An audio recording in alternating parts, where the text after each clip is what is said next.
Hello everyone and welcome to this special interview. My name is Muhammad Ahmed EducationWala. I am from Wah Cantt, Pakistan. I am student of Rehan College. I am proud student of Rehan College, at the part of Rehan College for the past 11 months. I currently serve as the acting assistant to Rehan Wala, founder of Rehan School and College. Today we are honored to be joined by a very special guest, Mr. Bevan Bird, founder of the Aliveness Movement, author, traveler, and mentor who inspired people to discover and share their unique gifts with the world. Thank you, Mr. Bevan, you are for being us today. It is a true pleasure to welcome you. Let's do being our conversation. Hmm. Thank you very much for inviting me. So let's start. Any question? No? Yeah, let's try. Uh, Let's get okay, into it. okay. Could you please introduce yourself to our audience and share a little about your journey? Okay, sure. Hi, I'm Bevan Bird. I'm the founder of the Aliveness Movement. It's a global initiative to change the world and make it normal to like basically the default way, if people are inspired to tap into their gifts within them and do what is most meaningful to them and what makes them come alive, rather than using things from expectations of the past. And we're in such a rapidly changing world, right? So it's also important to do so. Okay, Uh, very nice. So, what inspired you to create the aliveness movement? sure. Okay. Well, um, it's a bit of a long story. Well, let's tell a shorter one. What inspired me to start it? Okay. I experienced feeling very alive when I was much younger, like as a small child. I did many creative things, and I also like fondly remember some traveling experiences with my parents, like in Mexico and also some other countries, and being in nature quite a lot and the sunshine. And then over time, I noticed that I was getting away from myself. So that's through like conditioning, programming, manipulation, things like that, fear and limiting beliefs coming from other people. Like if we start to believe those, it takes us away from ourselves. And I I kind of wish that I had more inspiring role models, entrepreneurial role models around me to show like how you can live life the way that you want to, not just that it's possible. I already knew that, and I had like a vision, but I didn't really know the how. And I went into surveying, and about 4 years after starting that, I was like ready for something new, and Uh, so I was like feeling quite bored and unfulfilled in my work, and also my life was like too small, right? I was outgrowing it and wanted something more exciting, more inspiring, and meaningful to me. And I wanted to use my gifts, right? It was Yeah. like it wasn't a life that I had created myself. I had created it, but unconsciously. It wasn't what I would have consciously created. So then I started to return to myself. Okay, very nice. So, where did the philosophy of aliveness first take root in your life? All right. Um, I would say when I was very small, most likely, because in 1974, my dad went to Costa Rica. This is after his leg was very badly broken. He took this trip, and he had to like heal himself in his life because everything had uh, kind of a bunch of things had gone wrong. Because he had a farm, like his pig farm. You see, he had lived true to himself. He wanted to be a farmer when he was little. He achieved that, right? So being true to yourself, that was what inspired me most about him. But I only found this out much later. So he had this pig farm and a family, but then there was a divorce, and they broke up the farm, like they sold it. I think that happened later, but anyway, the divorce was already happening, and he went to Costa Rica, and then he found the Pura Vida philosophy, like pure life, and so this changed his life. He also took like magic mushrooms, for example, and it opens up the mind because there's all these filters. Like we experience reality inside our mind, like a simulation or like a dream, a waking dream. Um, so it all goes through the filters of our perceptions, right? Aldous Huxley wrote a book called Doors of Perception, and that is like it's so powerful to think about our perception, and we can explore different ways of looking at things, and that is something that we do too in the aliveness sessions. Like if we look at something from nature, we can all look at the same photo of something that I found or that someone else found and brought to the session, but we can all see different things even though we're looking at the same thing. And our imagination is so powerful, right? Connection with consciousness, and that consciousness is what we are. Like we're a constantly evolving consciousness. But anyway, he found this the Pura Vida philosophy, and he experienced that everything was connected. And so, oh yeah, we've lost Muhammad, but he will be back. So I was explaining a story about my dad. So he connected. He saw everything was connected. See, now I can keep telling you, but he will probably be missing this part. But I might as well still continue, and we'll check in with him when he comes back. So the now there's no audience, although he may have been showing it live. I don't know what happens with it. It's okay. Okay. So what happens here? He saw that everything was connected. I kind of wanted to tell him, right? Because he asked me the question. Now he's not here, so it's not the same. Okay, we can just wait as well. Hopefully, he comes back in.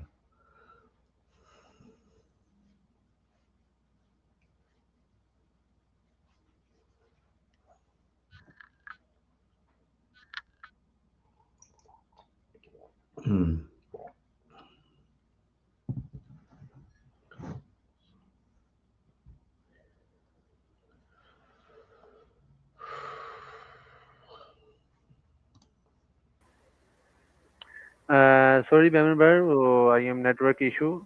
So Okay. let's start. Okay. No worries. Okay. Shall we continue? Okay, what does the word aliveness mean to you personally? Yeah. Oh no, no. I mean, shall we continue in that last one? It was it what inspired me to make the aliveness movement, or because I was explaining that my dad saw the Pura Vida philosophy. Yeah, basically. So this philosophy of pure life, right? That changed how he looked at things, and it helped him a lot. Like he became a poet and a storyteller, and told story. Yeah, he told poems on the radio actually.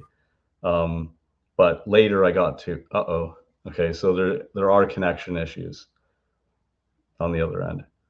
Okay, which will affect the quality of this interview, but um, we will continue regardless. Basically, then I was going to say that then, of course, that influenced me because when I was little, my dad was my dad, right? And he had that philosophy already because he'd already been exposed to it more than 10 years before I was born.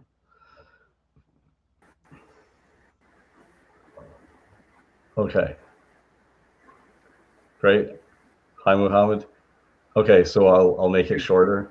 So, um, right. So my dad was exposed to this philosophy of pure life, and that helped him a lot, and helped him return to himself more and like go deeper and create a new chapter of his life of even deeper meaning. Where later, I mean, he went through the poetry and the telling stories into acting and directing plays. Right. So his philosophy, of course, affected me because he learned that over 10 years before I was born.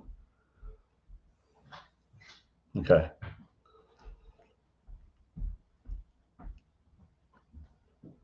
There could still be a connection issue.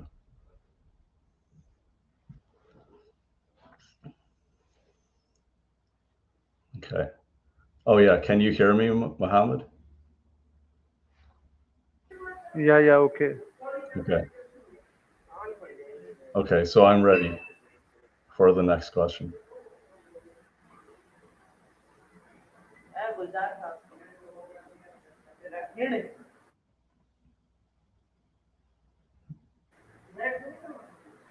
Okay, next question. Looking back, what experience quality prepared you for the work you today?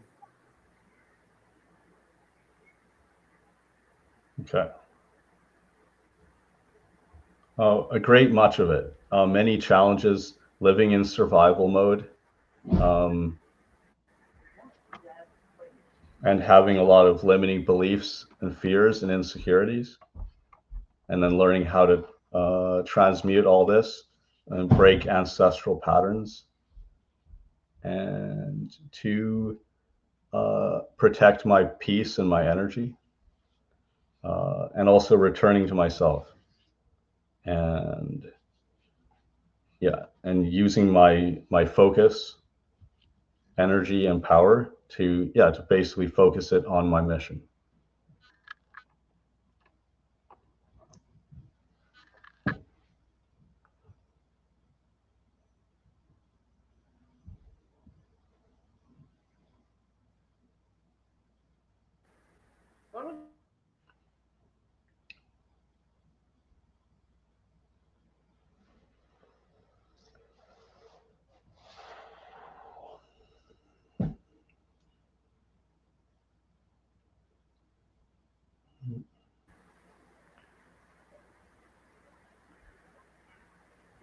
I am sorry, whenever network issue, solar convert to electric light. Okay. Oh, is that was that another Uh, question? Or yeah, don't worry about network issues. It happens. It's all good. okay, next question. How did your philosophy grow and evolve through your travels and life experience? Hmm. It's a huge question. I could talk about it for hours. Um, yeah, the philosophy emerged naturally through living, through noticing when I feel more alive, more energized, or like drained, bored, right? Noticing the differences in how I feel when I'm doing different things or around different people, for example, and noticing patterns, like making some notes along the way, right? Documenting and noticing patterns, and also observing other people's lives, seeing who inspires me, and paying attention to their content sometimes, right? Checking it out, curating that, building a network based on resonance.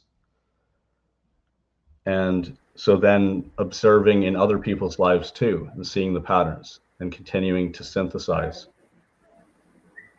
and to distill it down, as well as interviewing other people that inspire me and continuing to practice whatever I found that worked best.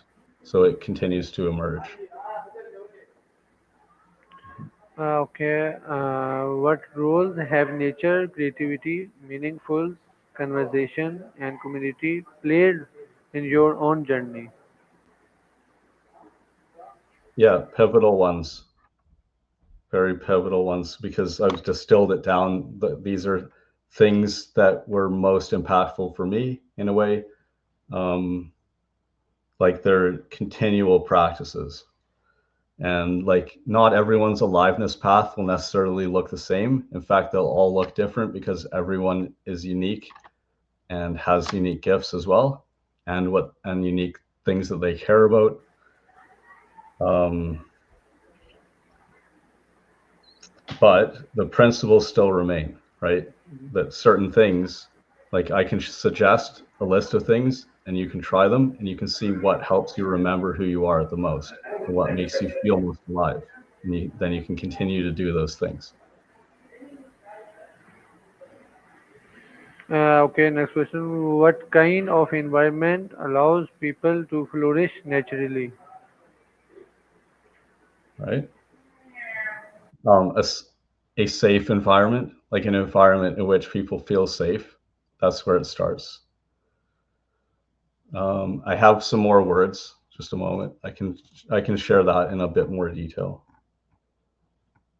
Okay. Okay. People flourish in environments where they're welcomed, deeply listened to, encouraged, witnessed, like not judged, right? Just because love is the opposite of judgment.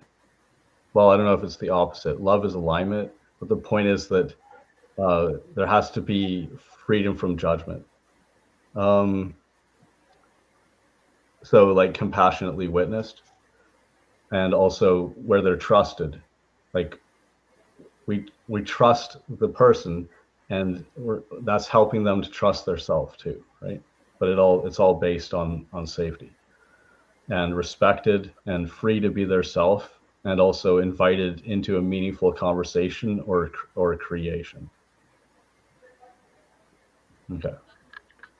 Okay, next question. How can schools and educators better nurture the unique gifts of young people? Hmm. I think it would take changing the ratio of teachers, right, or facilitators and mentors to the students, because giving a more individual approach will help to do that.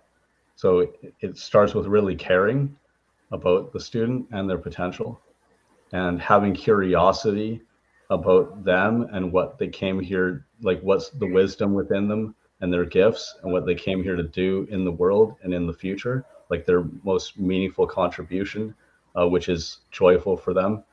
It's important to have that curiosity about what that might be, rather than having preconceived notions of what you want to like share with them or teach them. So it's more like helping things emerge out of them. And so finding what they're really good at, what they love, and what they care about, and then encouraging those. Okay, what happened when people come together to practice aliveness as a community? All right. Well, we will experience that very soon. In fact, we're going to do the first one in about 7 minutes, so right after this. So yeah, I'm just as curious and excited as you are.